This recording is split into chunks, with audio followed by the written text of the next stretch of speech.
네, 일단은 다우 같은 경우에 0.28% 이제 하락을 했고요. 그 다음에 이제 나스닥 같은 경우에는 1% 상승을 했습니다. 그리고 S&P 500 같은 경우에는 0.4% 상승, 그리고 러셀 같은 경우에도 0.74% 이제 상승하는 움직임을 좀 보여줬는데, 어제 그 장 초반 그리고 개장하기 전에는 한 가지 좀 이슈가 좀 있었습니다. 그게 이제 바이든 대통령이 우크라이나한테 장거리 미사일 이제 허가를 해줬는데 바로 쐈거든요. 그게 이제 러시아 쪽 모스크바에서 한 320km 정도, 325km, 그 정도 이제 떨어지는 지역으로 이제 발사가 됐고, 그것 때문에 이제 처음에 발사가 됐을 때는 나스닥 선물은 별로 움직이지 않았었는데, 개장에 가까워지면서 약간 노이즈가 이제 확대가 되면서 나스닥 선물이 한 1% 정도 빠지는 그런 모습이었습니다. 그런데 러시아 쪽에서 뭐 핵 관련해가지고는 뭐 안 하겠다, 뭐 이렇게 국방장관 쪽 코멘트가 좀 나오면서 다시 이제 뭐 매수세가 좀 들어오는 그런 모습들을 보여줬고, 그래서 나스닥 같은 경우에는 장 초반부터 쭉 오르면서 막판까지 강세 움직임을 좀 보여줬습니다. 물론 이제 러시아가 어떤 판단을 할지는 좀 지켜봐야 될 것 같습니다. 왜냐면 사실 본토가 공격당한 건 맞거든요. 그리고 그렇지. 미국이 허가해준 미사일 가지고 본토가 공격당했기 때문에 러시아에서도 분명히 자존심이 상한 거고, 이거는 어떠한 대응은 분명히 있을 것 같은데, 국방장관이 핵까지는 아니다 뭐 이런 식으로 코멘트를 했거든요. 근데 우리가 그 말을 고지고대로 믿기가 좀 어려운 게, 예전에도 러시아 쪽에서 우리 우크라이나 공격 안 한다 이래 놓고선 이제 공격을 한 거기 때문에 그쪽에 관련된 추이는 조금 간과할 건 아닌 것 같아서 좀 봐야 될 것 같고요. 그러다 보니까 안전자산이 좀 움직임이 좀 나왔습니다. 일단은 골드 같은 경우도 반등을 하는 그런 모습이고요. 물론 이제 고점 대비 정말 많이 조정을 받았습니다. 그러다 보니까 전일도 이제 반등을 했고, 새벽에 마감한 어쨌든 이 금 시장에서도 일단 반등이 좀 나왔고요. 그리고 이제 뭐 또다시 안전자산이라고, 이 안전자산이라는 표현 자체, 워딩 자체가 조금 그렇긴 한데, 디지털 금, 저는 네이밍이 진짜 잘 됐다라고 생각을 하거든요. 비트코인. 네, 비트코인이 이제 우리가 디지털 금이다라고 이제 많이들 이야기를 하고 그런 이제 워딩을 쓰는데, 변동성은 되게 큰 자산인데 디지털 금이다라고 이제 이야기가 되면서, 어쨌든 어제장에서도 비트코인이 다시 한번 강세 움직임을 보여줬고, 달러 베이스로는 94,000달러를 돌파를 했습니다. 그래서 지금 연내에 10만 달러 돌파에 대한 기대감이 상당히 이제 좀 높아진 그런 상황이다라고 보시면 좋을 것 같고요. 비트코인 이렇게 좀 움직임 나오면은 대표적으로 미국 주식에서 MSTR인데요, 마이크로 스트래티지, 거침이 없습니다. 야, 저게 900% 그러니까 9배 올랐다고 그러는 것 같은데. 비트코인보다 더 많이 올랐어요. 그러니까. 네, 비트코인 선물하는 것보다. 이 방송에서도 계속 뭐 이야기를 드렸었고, 처음에 요 구간에서 이야기를 드렸었던 건 그 투자 아이디어였거든요. 어떤 거냐면은, 그때 한참 데이터 센터가 부족하다라는 이슈가 있었잖아요. 그래서 이 비트코인 요때까지만 하더라도, 사실 연초까지만 하더라도 좀 반등을 하긴 했지만, 비트코인에 대한 그런 이야기들이 많이 나오진 않을 때였어요. 그렇죠. 그래서 채굴하는 기업들도 그렇게 막 모멘텀이 막 강하진 않은 그런 상황이었어서, 시장에서 이제 좀 부각됐었던 아이디어는, 이 채굴 관련된 것들이 어쨌든 전기도 다 이제 설치가 되어 있고, 그 다음에 서버 렉 같은 것도 다 있으니 이거를 데이터 센터로 좀 전환할 수 있지 않겠냐, 그리고 실질적으로 그런 M&A 딜도 좀 있는 그런 흐름이다라고 해서 이제 그때 그런 투자 아이디어로 말씀을 좀 드렸었는데, 그때 해가 한 100불대였거든요. 지금 400불까지 올라왔고요. 비트코인 상승이 최근에 뭐 저점에서 조금 전에 뭐 차트 보시면 아시겠지만, 대략 이제 한 560불에서 900불이라고 치면은 한 2배가 안 되게 이제 상승을 한 흐름인데, MSTR 같은 경우, 이 마이크로 스트래티지 같은 경우에는 120불에서 430불 올라갔으니 3배 넘게 올라간 그런 흐름이거든요. 그래서 정말 강하게 움직임이 좀 이어지고 있는 모습이다라고 보시면 될 것 같고요. 그 다음에 이제 코인베이스 같은 경우에도 이거 뭐 연기금이 투자를 한다, 뭐 이렇게 연기금도 지분 늘렸다, 최근에도 기사 좀 나오고 소식도 좀 전해드렸는데, 이것도 150불에서 한 300불 정도 올라온 그런 상황입니다. 그래서 코인의 레버리지 격으로 MSTR이 좀 움직인다라는 거 좀 체크를 해보시면 좀 좋을 것 같고요. 그 다음에 이제 전체적으로 기업들 좀 볼 때 두 가지 기업 하나 또 먼저 보고 넘어가면은 여기서 뭐 특징적으로 지금 엔비디아가 실적 발표 하루를 앞두고 어제 이제 4% 정도 상승 움직임을 좀 보여줬습니다. 일단은 뭐 블랙엘 수요 뭐 문제 없다 뭐 이런 식으로 이제 계속 분석들이 좀 나오고요. 그리고 오늘 분위기 보니까 오늘 5% 급등한 거 보니까 실적이 잘 나올 것 같아 내일. 그러니까 항상 실적은 잘 나온 흐름이잖아요. 근데 이제 시장의 가이던스를 어떻게 제시해 주는지와 그다음에 시장에서 예상하는 만큼을 뛰어넘는지 이건데 이번에도 기대값은 되게 높은 그런 상황인데 결국에는 실적에 대한 것보다 젠스낭 CEO가 블랙엘에 대해서 어떻게 코멘트를 할지 이 앞전에 사실 고점에서 살짝 조정 나왔었던 것도 블랙엘 쪽에서 이제 뭐 발열 이슈가 좀 있다 뭐 이런 것들로 출시 지연에 대한 이제 노이즈가 또 있었던 거였고 엔비디아 측에서는 아니다 우리 잘하고 있고 그 이제 각 그 이제 제조 기업들에게 그런 것들을 빨리빨리 수정하기 위해서 뭐 잘하고 있는 흐름이다. 이러면서 일단은 뭐 진화가 좀 된 흐름인데요. 어제장이 이제 4.89% 정도 상승 움직임을 보여줬고 이런 거 보면은 국내 시장 하는 게 진짜 너무 힘들다는 생각을 하긴 합니다. 그러니까 엔비디아 같은 경우도 이렇게 시가총액이 큰 종목 자체가 이런 식으로의 움직임을 보여주고 있고요.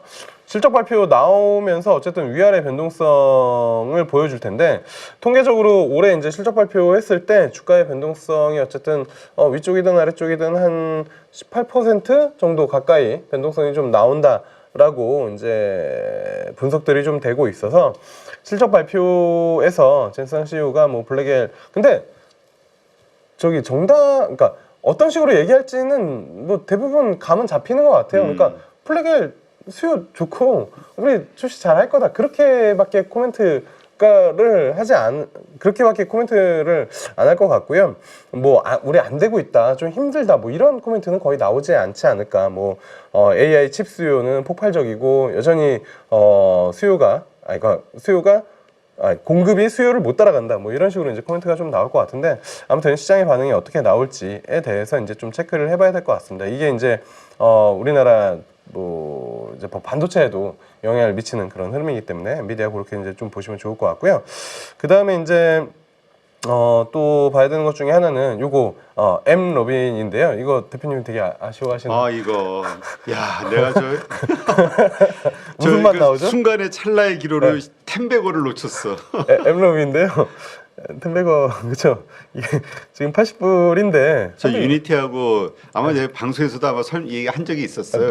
누가 촉촉해 주시는 유니티하고 네. 합병 이슈 있어가지고 근데 그냥 유니티를 먼저 좋게 봤기 때문에 네.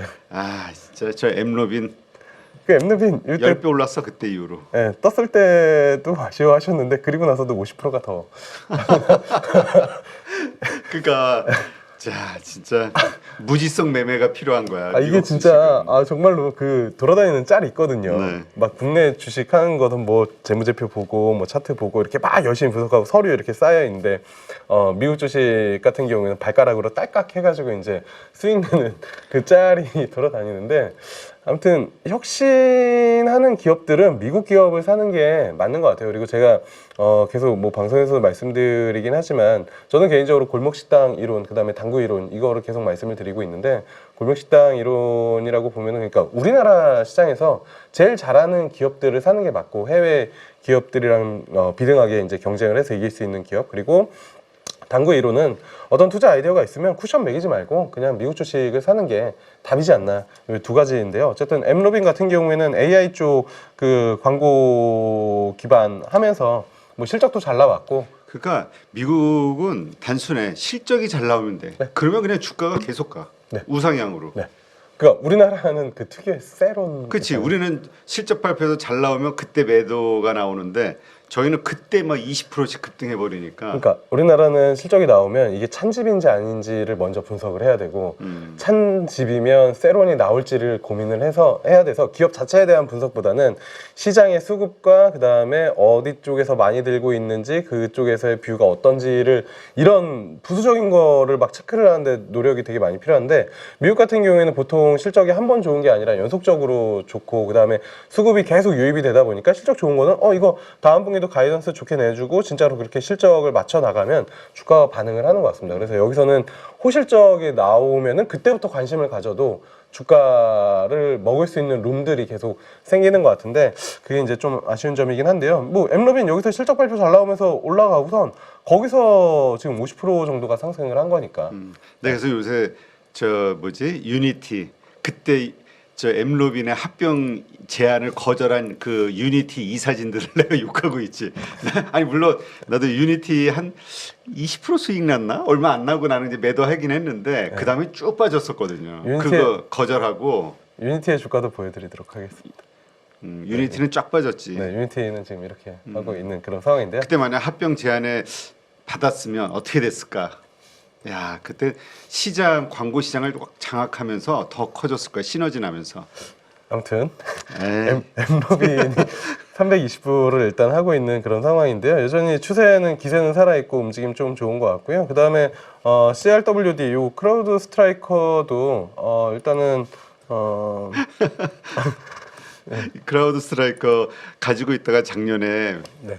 꽤 수익 나고 팔았어요. 네. 팔았는데도 계속 올라. 네. 근데 이제 지난번에 그 사고 터졌었잖아. 네, 여기잖아요. 네. 폭락했었어. 네. 그리고 나서 거기서 주가가 한 70% 정도 올라갑니다. 근데 그나마 다른 게 이거 조금 샀다는 거. 네. 이게 미국 시장 어쨌든 우리가 그 팔란티어나 크라우드 스트라이커 이제 보안 쪽이나 이런 맞아. 쪽 같은 경우에는 되게 뭐 관심을 가질 수밖에 없는 그런 거고 AI가 증가되면서 계속 수요가 증가될 수밖에 없는 그런 이제 섹터이기 때문에 국내의 보안 관련된 종목들보다는 미국 이런 보안 관련된 종목들을 꾸준하게 보는 게 맞지 않나. 그때 폭락하고 나서 진짜로 여기서 올라오는 게 이거 400불 가잖아요. 그러니까 그럼 더블입니다. 저기 201선이 진짜 저게. 네네네. 난 저기 근처에서 지지가 될 줄 알고 저 근처에서 샀거든. 네네. 그래서 한 마이너스 25%까지 떨어졌어. 근데 걱정이 안 되죠, 솔직히. 근데 지금 보니까 플러스 40%야. 아무튼.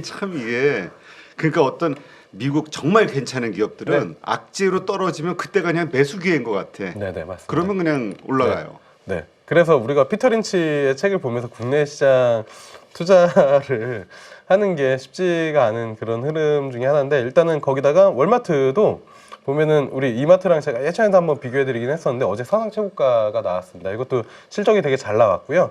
심지어 고소득층 쪽 그 소비가 좀 잘 그러니까 그 구매 쪽이 잘 되면서 깜짝 실적이 좀 나온 상황이고요. 그러다 보니까 지금 신고가를 기록을 하는 모습입니다. 이게 뭐 그냥 신고가가 아니라 보면은 어쨌든 전체적으로 이거를 지금 뭐 연간으로 12개월로 보면 그냥 이게 차트가 너무 극악적이긴 한데 그냥 역사적 신고가입니다. 역사적 신고가를 다시 한번 이제 기록한 그런 흐름을 보여주고 있습니다. 그래서 오늘 사실 뭐 국내 시장은 되게 어려운데 지금 미국에서 움직이는 기업들 좀 이야기를 좀 드리고 있는데요. 아무튼 여기에 이제 슈퍼마이크로 컴퓨터 같은 경우에도 어제 저는 이 기업은 진짜 위험하다라고 좀 생각을 했었는데 어쨌든 살려주는 분위기인 것 같습니다. 살아나는 분위기인 것 같은데요. 그 회계 보고서 제출하는 거 뭐랑 그 다음에 이제 그 규정 준수한다 뭐 이런 것들 이제 이야기 나오고 그 다음에 새 회계법인 누가 맡기는 맡았나 봐요. 이거를. 왜냐면 그게 아마 상당한 그 후폭풍 책임을 져야 되니까 쉽지 않을 것 같은데. 그러니까요. 이유가 있으니까 맡겠지. 이게 아마 저쪽에 심리 괜찮으니까 맡았겠지. 네, 또 그런 심리가 작용을 하면서 이게 17불에서 28불까지 좀 올라왔는데 근데 이거는 조금 저는 개인적으로는 그렇게 막 근데 난 이제 리스크는 일단 피해야 돼. 이거 너무 우리가 조금 전에 긍정적으로 오를 때 저렇게 많이 오르는 주식 얘기했지만 빠질 때는 이런 것도 좀 보셔야 됩니다. 그러면 이렇게 70%, 80%, 90% 빠지는 거 순식간이거든. 네, 그래가지고 이런 것들도 좀 체크를 하셔야 되고요. 어쨌든 이런 움직임들이 좀 있다라는 거 보시면 될 것 같고 그 다음에 이제 아까 전에 일론 머스크 그 트위터 좀 뭐 라이브 특별하게 뭐 CNBC에서도 뭐 계속 중계하고 뭐 이렇게 나오는 것 같은데 우주 관련된 기업들 한번 흐름들 좀 살펴보면 좋을 것 같습니다. 여기서도 계속 우주 관련된 기업들 긍정적으로 좀 보자라고 이야기를 좀 드렸었는데 어제장에서 움직임 좀 나온 것들 좀 보면은 로켓랩 우리나라 증권사에서도 분석 보고서 로켓랩 오늘 좀 나온 것 같습니다. 어제인가 이제 보고서가 그러니까 우리나라 국내 이제 증권사에서도 해외 이제 기업들 분석해가지고 뭐 업데이트가 나오는 곳이 있는데 어제 일단 로켓램 이것도 되게 아쉬워하신 종목. 그러니까 내 관심 종목 픽은 정말 다 잘해놨어. 근데 관정픽. 네. 근데 이 중소형주 미국 중소형주를 하실 때 우리 가족분들 보시면 아무리 이게 오르니까 긍정적으로 이런 네, 얘기를 맞습니다. 하는데 그 변동성이 깜깜이가 돼. 뭐냐면 이 주식이 올라도 왜 오르는지를 모르겠고 빠지면 또 왜 빠지는지를 모르겠는가. 왜 정보가 우리 국내 주식처럼 막 이게 완활하지가 않으니까 이유를 잘 모르겠어. 응? 진짜 뭐 우리는 뭐 공매도 분석까지 해가지고 촥촥촥 다 나오는데 그 아까 전에 말씀드린 짤 열심히 분석해가지고 매수 버튼 눌렀는데 마이너스고 미국 발가락으로 눌렀는데 상승 그 짤 진짜 유명하거든요. 맞아. 아무튼 그래서 하여튼 그런 리스크가 있기 때문에 네. 역시 흐름을 타야지 그게 네. 무조건 좋은 건 아니고 맞습니다. 올라가는 흐름, 내려가는 흐름에 탔다가는 마이너스 7, 80% 금방 되고 네. 그런 흐름인데 어쨌든 우주항공은 시장에서 긍정적으로 좀 바라보고 있는 섹터인 것 같기도 하고요. 뭐 대표적으로 일론 머스크가 도지 수장이면서 이쪽 그리고 뭐 이제 트럼프가 뭐 스페이스X 직접적으로 코멘트를 했기 때문에 이쪽 관심 산업은 좀 내년까지 계속 지켜봐야 되지 않을까 이렇게 좀 볼 수 있고요. 그 다음에 아마 오늘 우리나라 시장 지금 서버가 열렸는지 모르겠는데 요거 하나 알테오젠 서버가 어제 터졌거든요. 그 뭐지? 머크 쪽에서 실질적으로 그 이제 이야기를 해주면서 어제 그러니까 임상 3상에서 비열등성 요거 나와가지고 머크 주가는 별로 움직임은 없었습니다. 근데 그 이슈로 어제 이제 서버가 새벽 밤에 터졌었는데 지금은 열리네요. 아마 요게 오늘 국내 시장의 바이오의 투심을 조금 좀 좌지우지하지 않을까 이렇게 좀 체크해 보시면 좀 좋을 것 같습니다. 그래서 머크 이슈 하면서 알테오젠까지 좀 말씀 드려봤습니다.